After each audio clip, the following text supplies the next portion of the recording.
बिस्मिल्लाहिर्रहमानिर्रहीम। अस्सलाम वालेकुम। मैं हूं professor Tariq Mahmood Qadri. Introduction to mechanics by K Gauri, उसका चैप्टर नंबर 2 हम स्टडी कर रहे हैं। आज उसका तीसरा लेक्चर है और आज जो टॉपिक हम पढ़ने जा रहे हैं वो है थ्योरम ऑफ रिजॉल्व्ड पार्ट्स। तो चलते हैं आज के टॉपिक की तरफ।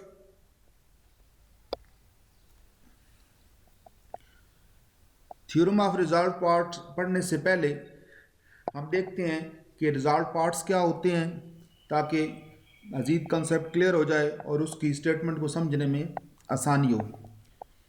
फ़र्ज़ करें मेरे पास एक वेक्टर है ए। अब इस वेक्टर ए को मैं लिख सकता हूँ दो परपेंडिकुलर वेक्टर्स के सम के तौर पे। कैसे? ये मैंने इस वेक्टर को दो परपेंडिकुलर वेक्टर्स के सम के तौर पे लिख लिया है। यानी अगर head to tail rule apply किया जाए तो जो ए वेक्टर है वो रिजल्टेंट है इन दो परपेंडिकुलर वेक्टर्स का।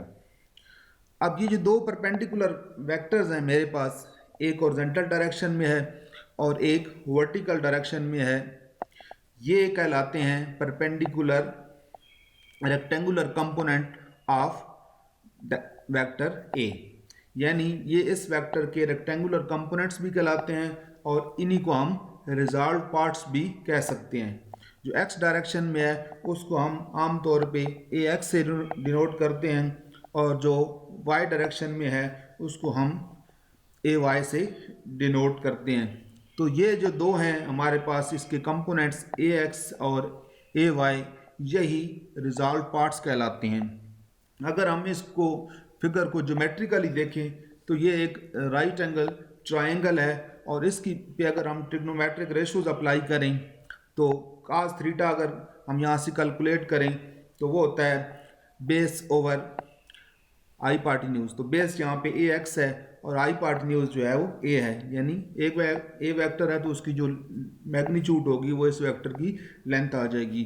तो यहाँ से हमारे पास जो x कंपोनेंट है या x रिजॉल्व पार्ट है वेक्टर a का, वो आ गया हमारे पास a cos थीटा। इसी तरह अगर हम ट्रिग्नोमेट्रिक रेशो जो है वो साइन को अप्लाई करें तो होती है परपेंडिकुलर ओवर आई पार्टिन्यूज। तो उससे हमारे पास आ जाएगा sine theta is equal to A Y over A, और यहाँ से हमारे पास ए वाई आ जाएगा ए साइन थीटा। तो ये इसके दोनों रिजॉल्व पार्ट्स आ गए। तो कोई भी जो वेक्टर फर्ज करें ए है तो उसके जो रिजॉल्व पार्ट्स होंगे वो होंगे ए कॉस थीटा और ए साइन थीटा, या आप कह सकते हैं ए एक्स और ए वाई। तो अब हम देखते हैं कि थ्योरम ऑफ रिजॉल्व पार्ट क्या कहता है। इसकी स्टेटमेंट देखते हैं। The algebraic sum of resolve parts of a system of forces. यानी अलजेब्रिक सम और आम सम में क्या फ़र्क है, पहले इस बात को हम देख लेते हैं। जो आम सम होता है हमारे पास उसमें एक जैसे नंबर्स होते हैं, मसलन या सारे पॉजिटिव होंगे या सारे नेगेटिव। मसलन 2 + 3 + 5 ये एक सम है। इसी तरह -2, -7, -9 इनको अगर ऐड कर दें तो ये एक सम है। जब हम कहते हैं अलजेब्रिक सम तो उसमें पॉजिटिव क्वांटिटीज़ भी होती हैं और नेगेटिव क्वांटिटीज़ भी होती हैं, और वो जब सब हम उनको ऐड करते हैं तो ये जो सम है वो अलजेब्रिक सम कहलाता है। मसलन 2 - 3 + 5 -7 -9 + 10, जब इसको हम कैलकुलेट करेंगे तो ये जो सम हमारे पास आएगा ये कहलाएगा अलजेब्रिक सम। तो थ्योरम ऑफ रिजॉल्व पार्ट कहता है कि the algebraic sum of resolve parts of a system of forces. System of forces से मुराद दो या दो से ज़्यादा फोर्सेस हैं, उनके जो रिजॉल्व पार्ट्स का जो सम है, यानी जो उनके एक्स कंपोनेंट्स हैं उनका सम, और या उनके जो वाई कंपोनेंट्स है उनका sum. In any direction mean X direction भी हो सकती है, वाई डायरेक्शन भी हो सकती है, जेड डायरेक्शन भी हो सकती है, कोई और डायरेक्शन भी हो सकती है, इज इक्वल टू। तो ये इक्वल होगा the resolve part of resultant in the same direction. यानी जो एक्स कंपोनेंट का सम है वो इक्वल होगा रिजल्टेंट के एक्स कंपोनेंट के, और जो वाई कंपोनेंट का सम होगा उन तमाम फोर्सेस के वो इक्वल होगा रिजल्टेंट के वाई कंपोनेंट के सम के। फॉर एग्जांपल मेरे पास दो फोर्सेस हैं P और Q, और R उनका रिजल्टेंट है। अब इसके अगर हम इनके कंपोनेंट्स देखें तो P के जो कंपोनेंट्स आएंगे Px और Qx, तो उसका इस थ्योरम के मुताबिक वो कहता है algebraic sum of the result part of system of forces. अब यहाँ पे जो सिस्टम ऑफ फोर्सेज हैं वो मेरे पास दो हैं, एक है P और एक है Q। तो P का जो x कंपोनेंट होगा वो Px होगा और Q का x कंपोनेंट होगा Qx, और इनका जो सम होगा वो Px plus Q is equal to, किसकी इक्वल होगा, result part of the resultant, resultant का जो रिजल्ट पार्ट है इन द सेम डायरेक्शन। तो ये x कंपोनेंट का सम है तो इसका इक्वल होगा रिजल्टेंट के x कंपोनेंट के। इसी तरह y कंपोनेंट का जो सम होगा वो इक्वल होगा रिजल्टेंट के y कंपोनेंट के इक्वल होगा। तो ये है हमारे पास थ्योरम ऑफ रिजल्ट पार्ट। इसको अब हम प्रूव करते हैं। तो फर्ज करें कि मैंने यहाँ पे n फोर्सेज ले लिए, let R be the resultant of forces F1, F2, F3 to so on Fn। यहाँ मैंने एक सिस्टम ऑफ फोर्सेज लिया जिसके अंदर मेरे पास n फोर्सेज हैं और R उनका रिजल्टेंट है, और A एक यूनिट वेक्टर है इन एनी डायरेक्शन। किसी डायरेक्शन के अंदर मैंने एक वेक्टर यूनिट वेक्टर A ले लिया है विच मेक्स एंगल अल्फा, जो एंगल अल्फा बनाता है विद R, जो रिजल्टेंट के साथ उसका एंगल है वो अल्फा है, and alpha 1 alpha 2 so on to alpha n with f1 f2 f3 so on to f1 fn respectively. यानी f1 के साथ वो अल्फा 1 एंगल बनाता है, f2 के साथ वो अल्फा 2 एंगल बनाता है, f3 के साथ अल्फा 3 एंगल बनाता है, एंड सो ऑन fn के साथ वो अल्फा एन एंगल बनाता है। तो ये एक सिस्टम ऑफ फोर्सेज मैंने ले लिया। तो आर जो कि इसका रिजल्टेंट है, तो resultant is equal to the sum of the forces. तो मेरे पास आर जो है वो आ जाएगा F1 plus F2 plus F3 plus Fn and so on. अब मैं क्या करूँगा, मुझे चाहिए x कंपोनेंट r का और तमाम इन फोर्सेज के x कंपोनेंट का सम, और मैं देखूंगा कि क्या मेरे पास वो इक्वल आते हैं कि नहीं।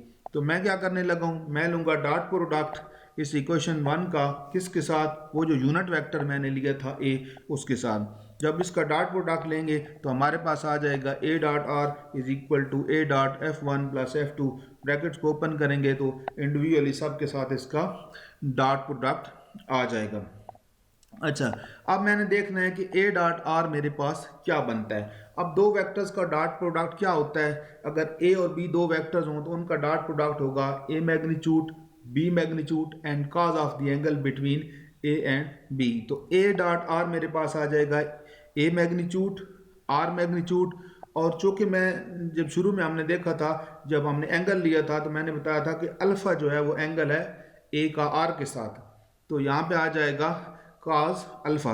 और a जो कि यूनिट वेक्टर है तो उस यूनिट वेक्टर की मैग्नीट्यूड होती है 1, इसलिए यहाँ पे वो 1 हो जाएगी और वो ख़त्म हो जाएगा, और r की मैग्नीट्यूड को मैंने सिंपल r लिख दिया है। तो लेफ्ट साइड जो है मेरे पास a डॉट r वो किसकी इक्वल आ गई, r cos अल्फ़ा के। अगर राइट साइड पे देखा जाए तो a डॉट f1 को जब मैं इसी तरह कैलकुलेट करूँगा तो मेरे पास आ जाएगा f1 cos अल्फ़ा 1, क्योंकि a और f1 के दरमियान जो एंगल है वो अल्फ़ा 1 है और a और f2 के दरमियान जो एंगल है वो अल्फ़ा 2 है, तो एंड सो ऑन। तो मेरे पास ये बन जाएगा r cos alpha is equal to f1 cos alpha 1 plus f2 cos alpha 2 plus f3 cos alpha 3 and so on. और r cos अल्फ़ा क्या है, x कंपोनेंट है रिजल्टेंट का, तो इसको मैं लिख सकता हूँ rx। इसी तरह f1 cos अल्फ़ा जो है वो x कंपोनेंट है f1 का, और इसी तरह ये f2 का x कंपोनेंट है तो इसको f2x एंड सो ऑन, इसको मैंने कंपोनेंट वाइज लिख दिया है।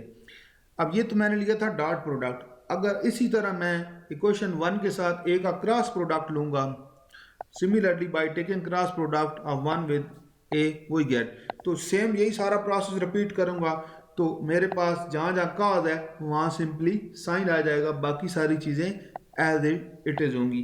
तो वो जो मेरे पास बना था आर कॉज अल्फ़ा, अब यहाँ पे चूँकि क्रॉस प्रोडक्ट में कॉज के बजाय साइन आ जाता है, तो यहाँ पे मेरे पास ये R sine alpha, f1 sine alpha, f2 sine alpha, f3 sine alpha and so on ये बन जाए। और इसको जब मैं दूसरी नोटेशन में लिखूंगा तो ये मेरे पास बन जाएगा R Y is equal to f1y plus f2y plus f3y so on to fny।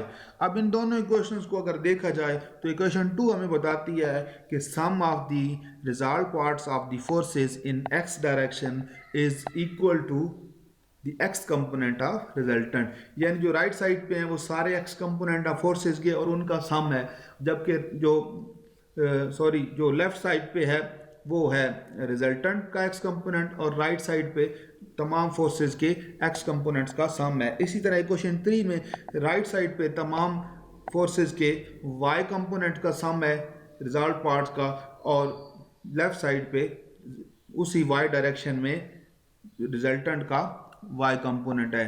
तो यही हमने प्रूव करना था। Equation 2 and 3 shows that the sum of the result part of the system of forces in any direction is equal to the result part of the resultant in the same direction। तो यही हमें चाहिए था। इसी तरह हमारा ये theorem prove हो गया है।